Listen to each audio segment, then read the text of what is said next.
Hello दोस्तों, मैं हूं Vishnu and welcome back in our YouTube channel reaction zone. और दोस्तों कैसे हो? तो दोस्तों आज जो वीडियो मैं आपके पास लेके आया हूँ वो है एक ऐसे इंडिया के एक ऐसे स्टेट के बारे में जिसके बारे में कोई भी बात नहीं कर रहा है। कोई न्यूज़ चैनल, कोई मीडिया वाला, कोई न्यूज़ एंकर, कोई सोशल मीडिया इन्फ्लुएंसर, कोई भी उसके बारे में बात नहीं कर रहा है। हाँ, अभी कुछ दिनों से काफ़ी सारे यूट्यूब चैनल पे और इंस्टाग्राम के मीम पेजेस पे खबर आने लगी है। जी हाँ, मैं बात कर रहा हूँ मणिपुर की। मणिपुर के हालात दिन ब दिन खराब होते जा रहे हैं और ये आज से नहीं है, कल से नहीं हो रहा है। ये करीबन 3-4 महीने पहले से वहाँ पे ऐसे चीजें, ऐसी हरकतें वहाँ पे हो रही हैं। लोग इतना परेशान हो रहे हैं, इतना कत्लेआम मचा हुआ है, इतना दंगा फसाद वहाँ पे हो रहा है। मतलब किसी को पता भी नहीं चल रहा है इस बारे में। कैसे पता चलेगा? जब तक वो खबर, वो न्यूज़ आप तक पहुंचेगी नहीं, आपको पता कैसे चलेगी? कोई भी न्यूज़ चैनल इस चीज़ को नहीं दिखा रहा है। सिर्फ क्या दिखा रहे हैं? मोदी जी यूएस जा रहे हैं, मोदी जी फ्रांस जा रहे हैं, मोदी जी सऊदी जा रहे हैं। सचिन को पाकिस्तानी से प्यार हो गया, पाकिस्तानी लड़की इंडिया में आ गई। तो ये सब नाटक इन्होंने मचा के रखा हुआ है। मणिपुर में जो दंगे फसाद हो रहे हैं इसके बारे में कोई भी बात नहीं कर रहा है। अभी कुछ लोग जागरूक हुए हैं, वीडियो बना के शेयर कर रहे हैं। जब से वो नेकेड लड़की को परेड कराया गया, 2 लड़कियों को, जब से वो वीडियो आया है तब से लोग बहुत ज़्यादा जागरूक हुए हैं। ऐसी नौबत ही क्यों आई कि जब ऐसे कांड हुए तब जाके आप लोगों की आंखें खुले? पहले सब लोग कहाँ थे? क्यों नहीं ऐसे बातें हो रही थी? जब आप लोगों को पता था ऐसी चीज़ें हो रही हैं तो क्यों नहीं शेयर किया गया? सबसे बड़ी बात यहाँ पे उभर के आती है कि गवर्नमेंट की, सरकार क्यों नहीं इन चीज़ों पे एक्शन ले रही है? जो वहाँ पे जो गवर्नमेंट है, जो इंडिया के प्राइम मिनिस्टर हैं, जो अदर गवर्नमेंट है, वो लोग क्यों एक्शन नहीं ले रहे इन सब चीज़ों पे? तो दोस्तों मैं आपके पास एक वीडियो लेके आया हूँ। इसके बारे में, मणिपुर के बारे में पूरी कहानी जानते हैं कि क्या है, कैसे शुरुआत हुई, कौन लोग हैं, कौन अगेंस्ट में है और कौन फेवर में है, ऐसी नौबत क्यों आई। तो चलिए जानते हैं पूरी कहानी, पूरी स्टोरी इस वीडियो में। और फिर वीडियो के एंड में थोड़ा सा डिस्कशन करते हैं कि किस तरह से ये जो वहाँ पे आंदोलन हो रहा है या जो भी वहाँ पे दंगे फसाद हो रहे हैं वो क्यों हो रहा है। ओके, स्टार्ट करते हैं वीडियो को। 1 2 3 गो। मणिपुर में पिछले 2 महीनों से वायलेंस हो रहा है। जो वायलेंस 3 मई को शुरू हुआ वो अब जुलाई के महीने तक खत्म ही नहीं हुआ है। जब राहुल गांधी मणिपुर पहुंचे तो अलेजेडली उन पर ग्रेनेड अटैक प्लान किया गया, जो एग्जीक्यूट तो नहीं हुआ, लेकिन सिक्योरिटी फोर्सेस कहती हैं कि पॉसिबिलिटी काफी ज्यादा थी। एक मिनिस्टर का घर मॉब ने जला दिया। शहरों के बीच ऐसे ट्रेंचेस बनाकर सिविल वॉर जैसी सिचुएशन हो गई है। चलिए जानते हैं कि मणिपुर में अब तक लॉ एंड ऑर्डर एस्टैब्लिश क्यों नहीं हुआ और क्यों मणिपुर भारत के लिए बहुत ज्यादा इम्पोर्टेंट है। हम भारत के इम्पोर्टेंट मुद्दों पर एक आसान भाषा में वीडियो बनाते हैं। अगर आपको इस वीडियो से वैल्यू मिलती है तो प्लीज चैनल को सब्सक्राइब या फॉलो करना ना भूलिए। ये आपके लिए तो फ्री है, लेकिन इससे हमारी बहुत हेल्प होती है। चैप्टर 1, मणिपुर का इतिहास। 3 मई से लेकर आज तक हर दिन मणिपुर से नए वायलेंस की न्यूज आ रही है। 4 जून को इम्फाल में एक एम्बुलेंस को जला दिया गया जिसमें माँ और उसका 7 साल का बेटा दोनों मारे गए। 29 जून को कुकी और मीटी दोनों ग्रुप्स के घरों में आग लगाई गई। अब सिचुएशन और टेंस इसलिए है क्योंकि चुराचंदपुर डिस्ट्रिक्ट में डेविड थिक नाम के एक इंसान को ब्रूटली बिहेड किया गया। साथ ही साथ 3 मीटी लोग भी मारे गए। एक इंसिडेंट्स को कवर करने चाहेंगे तो शायद ये पूरा वीडियो 1 घंटे का हो जाएगा। हमने मणिपुर वायलेंस के बारे में एक वीडियो बनाया। अगर आप सिर्फ वायलेंस का एक प्रॉपर रिकैप चाहते हैं तो आई वुड हाईली रेकमेंड आप ये वीडियो पहले देखें। लेकिन ये समझना जरूरी है कि कोई भी वायलेंस अचानक से नहीं होता। वायलेंस के रीजन समझने के लिए हिस्ट्री और ज्योग्राफी दोनों समझना बहुत इंपॉर्टेंट होता है। आज मणिपुर का पॉपुलेशन एक मिक्स्ड पॉपुलेशन है, जहाँ 3 मेजर कम्युनिटीज के बारे में समझना इम्पोर्टेंट है। मीती कम्युनिटी, नागा कम्युनिटी और कुकी कम्युनिटी। इन 3 कम्युनिटीज के बीच आज क्लैशेस हो रहे हैं। लेकिन इंटरेस्टिंग बात यह है कि इनकी कहानी की शुरुआत दोस्ती से हुई थी। कैसे? चलिए समझते हैं। बात है 1762 की, जब ब्रिटिश भारत में अपना कंट्रोल जमा रहे थे। तब मीटी कम्युनिटी के लोग मणिपुर में राज कर रहे थे और उन्हें दोनों साइड से खतरा था। नागा ट्राइब के लोग बॉर्डरिंग एरियाज में उन पर अटैक्स करते थे और म्यांमार यानी बर्मा से भी उनके राज पर हमला हुआ करता था। इनसे प्रोटेक्शन के लिए मणिपुर के राजा जयसिंह ने ब्रिटिशों के साथ एक डील की, उनसे प्रोटेक्शन में हेल्प मांगी। अब आप ही सोचिए, क्या ब्रिटिश खुद सूट बूट पहनकर मीती लोगों की मदद करने वाले थे?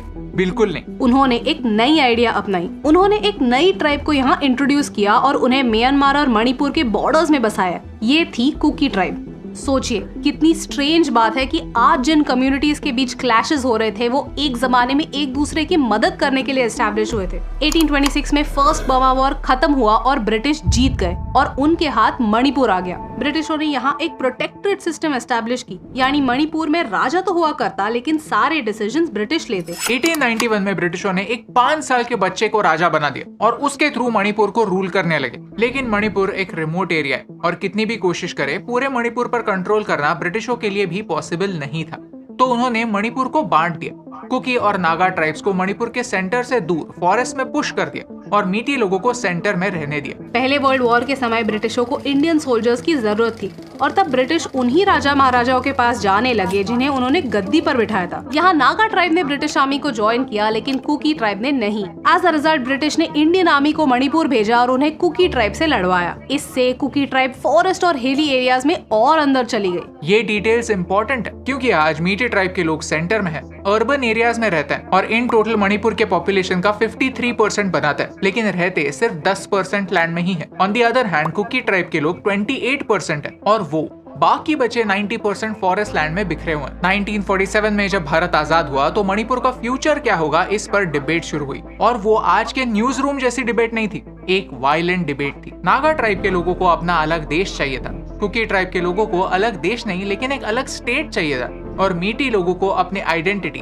अपनी लैंग्वेज और अपने कल्चर के लिए प्रोटेक्शन चाहिए था। और इन तीनों डिमांड्स को तब भारत सरकार ने इग्नोर कर दिया। मणिपुर एक यूनियन टेरिटरी बना और किसी को भी जो चाहिए था वो नहीं मिला। कंट्रोल दिल्ली सरकार के पास गया जो मणिपुर से 2500 किलोमीटर दूर थी। मणिपुर स्टेट 1972 में बना। पॉलिसीज बनाते समय नॉर्थ ईस्ट के बाकी स्टेट्स की तरह मणिपुर का इतिहास और मणिपुर के लोगों का फ्यूचर दोनों ही इग्नोर हुए। चैप्टर 2 कॉन्फ्लिक्ट्स का रूट कॉज। अब तक हमने मणिपुर के इतिहास के बारे में जाना, ये समझा कि इन 3 कम्युनिटीज की शुरुआत कैसे हुई, कुकी कम्युनिटी फॉरेस्ट में क्यों और कैसे चली गई और हिस्टोरिकली कैसे इन तीनों कम्युनिटीज के अलग अलग डिमांड्स रहे। अब आगे बढ़ते हैं। हमारे देश में रिलीजन के बारे में बात करना बहुत कॉम्प्लिकेटेड हो जाता है, लेकिन मणिपुर का इशू समझने के लिए रिलीजियस एंगल समझना इम्पोर्टेंट है। मीटी कम्युनिटी के लोग ज्यादातर वैष्णवाइट हिंदूज हैं और नागा और कुकी ट्राइब के लोग क्रिश्चियंस हैं। पार्टीशन के दौरान कुछ मुस्लिम पॉपुलेशन भी मणिपुर का हिस्सा बना। डेमोग्राफी का रिलीजन यहाँ इम्पोर्टेंट इसीलिए है क्योंकि लैंड रिफॉर्म एक्ट के अंडर मीटी पॉपुलेशन के लोगों को फॉरेस्ट में जाकर लैंड खरीदने की परमिशन नहीं।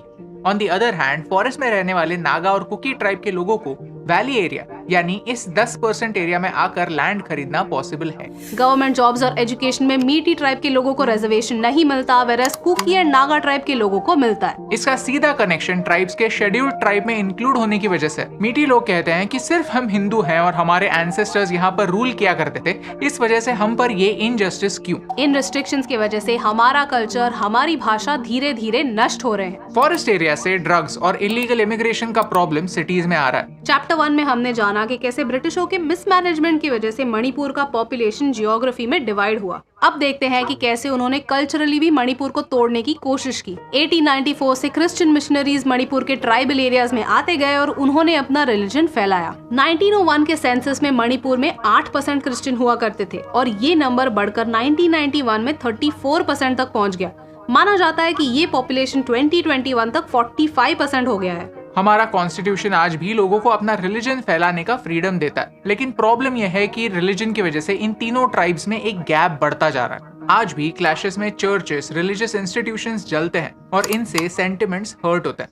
ये चार्ट देखिए, ज्योग्राफिक और रिलीजियस डिविजन्स और तनाव इन नंबर से साफ दिखते हैं। पता चलता है कि कैसे जिन एरियाज में हिंदूज रहते हैं वहाँ क्रिश्चियंस नहीं रहते और जहाँ क्रिश्चियंस रहते हैं वहाँ हिंदूज नहीं रहते। कॉन्फ्लिक्ट का रूट कॉज पावर से रिलेटेड है। एक डेमोक्रेसी में पावर को एडजस्ट किया जाता है ताकि किसी एक ग्रुप के पास हद से ज्यादा पावर ना हो। जैसे हमने देखा कि ज्योग्राफिक पावर ट्राइबल लोगों के पास है, वैसे ही पॉलिटिकल पावर मीटी लोगों के पास है। असेंबली के 60 में से 40 सीट्स में मीटी मेजोरिटी है। ट्राइबल लोग आर्ग्यू करते हैं कि आपको और रिजर्वेशन की क्या जरूरत। ऑन दी अदर हैंड मीटी कम्युनिटी से कंप्लेंट आती है कि फॉरेस्ट एरिया में लैंड एनक्रोचमेंट होता है, यहाँ पर इलीगली ओपीएम उगाया जाता है जिससे मणिपुर में ड्रग प्रॉब्लम बढ़ता है। चैप्टर 3 सरकार की रिस्पॉन्सिबिलिटी। 2 महीने हो गए, वायलेंस रुकने का नाम ही नहीं ले रहा। मीटी और कुकी दोनों कम्युनिटी के लोग सरकार को ही ब्लेम करते हैं। हमारे होम मिनिस्टर ने मणिपुर को खुद विजिट भी किया है, इससे आपको सिचुएशन का इम्पोर्टेंस समझ सकता है। इस पूरे इंसिडेंस में एक बात हाईलाइट करने जैसी है, मणिपुर में रेलवे कनेक्टिविटी नहीं है, यानी सारे इम्पोर्टेंट सप्लाईज बाय रोड आते हैं। कुछ ट्राइबल्स ने इम्फाल दिमापुर हाईवे ब्लॉक कर दिया था, तो खाना, दवाई, फ्यूल मणिपुर तक नहीं पहुंच रहा था। ये हाईवे 54 दिनों के लिए ब्लॉक था और अब 2 दिनों पहले ही ये ब्लॉकेड खुला है। Which brings us to our first point कि नॉर्थ ईस्ट को इंफ्रास्ट्रक्चर की सख्त जरूरत है। Wars are won by logistics. 1962 में हम चाइना से इसलिए हारे क्योंकि हम प्रिपेयर्ड नहीं थे। तब से अब तक लद्दाख में बॉर्डर इंफ्रास्ट्रक्चर काफी इम्प्रूव हुआ है, लेकिन आज म्यांमार में इंस्टेबिलिटी है और मणिपुर म्यांमार से बॉर्डर शेयर करता है। दैट मीन्स हमें मणिपुर में इंफ्रास्ट्रक्चर डेवलप करना स्टार्ट करना होगा, कनेक्टिविटी बढ़ानी होगी। आज वायलेंस अंदर से हो रहा है, लेकिन अगर कल हमें एक फॉरेन थ्रेट हो तो यही इंफ्रास्ट्रक्चर हमें एसेंशियल्स पहुंचाने में, लोगों को सेफ रखने में मदद करेगा। सेकंड पॉइंट है वेपन्स। पिछले 2 महीनों में 4000 वेपन स्टेट की आर्मरी से चुराए गए हैं। अमित शाह जी के अपील के बाद कुछ लोगों ने वेपन्स रिटर्न किए, लेकिन इंटरेस्टिंग बात यह है कि आज तक सिर्फ 18% वेपन्स ही वापस आए। चुराए गए वेपन्स में असॉल्ट राइफल्स, ग्रेनेड्स और मॉर्टर बॉम्ब्स भी शामिल है। ऐसे वेपन सिर्फ डिफेंस के लिए नहीं, ऑफेंस के लिए चुराए जाते हैं, अटैक करने के लिए चुराए जाते हैं। एलिजिडली कुकी ट्राइब के लोग कहते हैं कि मीटी ट्राइब के लोगों को पुलिस ने जानबूझकर वेपन्स दिए, but point to be noted is that किसी भी पुलिस ऑफिसर के अगेंस्ट कोई एक्शन नहीं ली गई है। सिमिलरली मीटी ट्राइब के लोग कहते हैं कि आसाम राइफल्स कुकी ट्राइब के लोगों को सपोर्ट करते हैं। यहाँ इंपॉर्टेंट बात ये है कि ट्राइब्स का अथॉरिटीज पर से विश्वास उठ रहा है and that is dangerous. Manipur में चाइना से म्यांमार के थ्रू वेपन्स और एम्यूनिशन आते हैं, जिनमें AK-47 और M16 राइफल्स भी शामिल है, जो कुकी मिलिटेंट ग्रुप्स तक पहुंचते हैं। ये सारा वायलेंस अफ्स्पा के अंडर आने वाला लैंड कम करने के बाद ही हो रहा है। ये मुझे कोई कोइंसिडेंस नहीं लगता। रिपोर्ट्स बताते हैं कि कई केसेस में असम राइफल्स भी ड्रग ट्रेड में इन्वॉल्व होते हैं। जो लोग मणिपुर को प्रोटेक्ट करने के लिए वहां पर है, अगर वही लोग अंदर से मणिपुर को डिस्ट्रॉय करेंगे तो बड़ा प्रॉब्लम हो सकता है। आखिरी पॉइंट है वेस्टेड इंटरेस्ट्स। जब लोग इस सिचुएशन की तरफ देखते हैं तो सोचते हैं कि एक कम्युनिटी की गलती है और बाकी सब पर नाइंसाफी हो रही है, लेकिन सच तो यह है कि अलग अलग लोगों का वायलेंस जारी रखने में vested interest. Kuki drug lords Kuki militants को बैक करते हैं और एक अलग स्टेट की डिमांड करते हैं। वो सिक्योरिटी फोर्सेस के साथ क्लैशेस करते हैं और मीटी लोगों पर अटैक करते हैं। कई लोग मानते हैं कि ये ड्रग लॉर्ड्स म्यांमार से आए हुए इलीगल इमिग्रेंट्स हैं, जिनका म्यांमार के चीन नेशनल आर्मी और ज़ोमी रेवोल्यूशनरी आर्मी के साथ कनेक्शन है। ये लोग फॉरेस्ट में ओपीएम उगाते हैं और पिछले कुछ सालों में होने वाले क्रैकडाउन का बदला लेने के लिए वो मणिपुर को जला रहे हैं। On the other hand, Kuki लोग अरम्बाई तेंगोल और मिती लेपुन जैसे ग्रुप्स को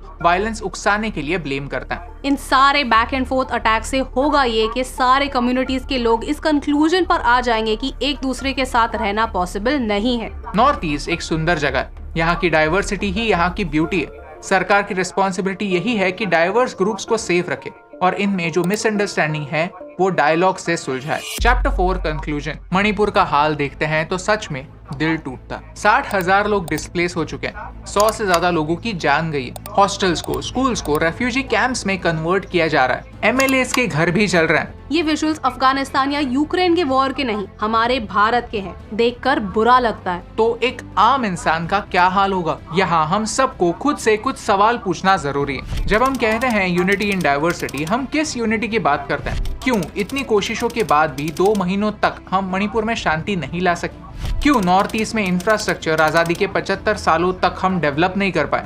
अगर हम अब बॉर्डरिंग एरियाज के प्रॉब्लम्स को सुलझा ना सके तो हम में और ब्रिटिशों में क्या डिफरेंस है? ये सवाल भी इम्पोर्टेंट है और इन सवालों पर सरकार ने एक्शन लेना भी। अगर आपको इस वीडियो से वैल्यू मिली तो हमें सोशल मीडिया पर फॉलो करना ना भूलिए, क्योंकि ये देश हमारा है और इस देश के सारे प्रॉब्लम्स भी हमारे। ये सवाल बहुत ज़्यादा इम्पोर्टेंट है और ये ऐसा क्यों हो रहा है ये जानना भी हमारे लिए बहुत इम्पोर्टेंट था। हमने पूरा वीडियो देखा, इसके अंदर हर एक छोटी छोटी चीज़ें बताई। 3 ट्राइब्स के बीच में जो लफड़ा हो रहा है, जो पंगा हो रहा है, Kuki tribe, Naga tribe, Meitei tribe, मतलब इन लोगों ने जो मिसअंडरस्टैंडिंग क्रिएट हुई है इनके बीच में, या जो एक दूसरे को पसंद नहीं करते, और ये जो रिलीजन के नाम पे झगड़े हो रहे हैं, क्रिश्चियन, हिंदू, मुस्लिम, ये बहुत ही ज़्यादा वाहियात चीज़ें हैं। गवर्नमेंट को इन सब पे बहुत ही जल्दी से जल्दी एक्शन लेना चाहिए। क्यों नहीं ले पा रहे हैं ये लोग? 2 महीने हो गए, अभी तक कुछ भी एक्शन नहीं ले रहे हैं और अभी भी वहाँ पे दंगे फसाद जारी हैं।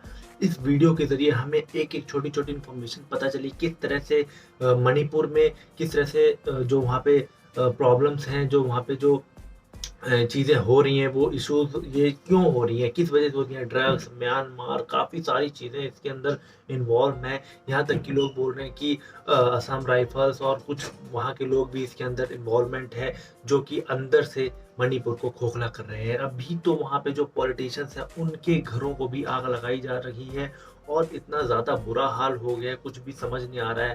मतलब स्कूल्स, कॉलेज, इन सभी को उन्होंने मतलब एक तरह से रिफ्यूजी कैंप में डेवलप कर दिया। वहाँ का फ्यूचर बहुत ही ज़्यादा खराब हो रहा है। यही रिक्वेस्ट है सबसे, जो भी वहाँ पे कोई मतलब अमित शाह जी, नरेंद्र मोदी जी, इन सब चीज़ों पे एक्शन लीजिए और जाइए वहाँ पे, देखिए ऐसा क्यों हो रहा है। जल्दी से जल्दी चीज़ों को सॉर्ट आउट करना चाहिए। बहुत ही शर्म की बात है कि इतने साल हो गए आज़ादी को, ब्रिटिशर्स को गए हुए, और अभी भी वहाँ पे इंफ्रास्ट्रक्चर, सबसे बड़ी बात रेलवे ट्रैक नहीं है वहाँ पे, रेलवे कनेक्शन नहीं है, बाय रोड वहाँ पे चीज़ें पहुँचती हैं। रोड ब्लॉक कर दिया गया तो वहाँ पे 50 दिन से कोई भी वहाँ पे सर्विस नहीं पहुंची, ना पेट्रोल, ना खाना पीना, मेडिकल की चीज़ें कुछ भी वहाँ पे नहीं गई थी। हमने हर एक चीज़ वीडियो में नोटिस करी है और उस चीज़ को देख के दिल बहुत ही दुखता है, बहुत तकलीफ होती है कि ये अपने देश में, अपने घर में ऐसी चीज़ें कैसे हो सकती हैं। बाकी आप लोग की राय मैं जानना चाहता हूँ। आप लोग अब कमेंट सेक्शन में मुझे बताइए, अगर इससे रिलेटेड और कोई वीडियो है, कोई ऐसी अनसुनी या अनदेखी कोई वीडियो है जो आप ज़्यादा से ज़्यादा लोगों तक पहुँचाना चाहते हो, मुझे कमेंट सेक्शन में बताइए, या फिर इंस्टा फेसबुक मुझे वीडियो भेजिए, उसका लिंक मुझे भेजिए, मैं उसके ऊपर भी अपना रिएक्शन बनाऊंगा और आप लोगों के साथ शेयर करूँगा। तो चलिए दोस्तों, मिलते फिर अगली वीडियो में इस तरह की धमाकेदार पहुँचता, तब तक के लिए